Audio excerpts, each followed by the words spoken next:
अस्सलामुअलैकुम सामीन, 9 शव्वाल मुकर्रम है, 11 मई है। सोशल इंडिया न्यूज़ में आपका खैर मकदम है। ख़बर का उन्वान है, राजस्थान के भीलवाड़ा में इंटरनेट सर्विस बंद क्यों हुई, वहाँ क्या हो रहा है, क्या झगड़ा हुआ है। इस पूरी ख़बर को सुनने के लिए आप इस मुकम्मल वीडियो को देखें। दरअसल रात लगभग 10:30 बजे कुछ नौजवानों ने ज़िला भीलवाड़ा के रहने वाले 20 साला नौजवान आदर्श का कत्ल कर दिया। उसको चाकू मार कर मौत की नींद सुला दिया है।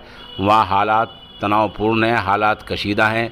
इंतज़ामिया ने हालात पर काबू पाने के लिए 24 घंटे के लिए राजस्थान के ज़िला भीलवाड़ा में इंटरनेट खिदमात बंद कर दी हैं। हिंदू तंजीमों ने मांग की है कि कातिलों का सुराग जल्द अज जल्द लगाया जाए। बहरहाल हालात कशीदा हैं और 24 घंटे के लिए इंटरनेट सर्विस वहाँ की बंद कर दी गई है।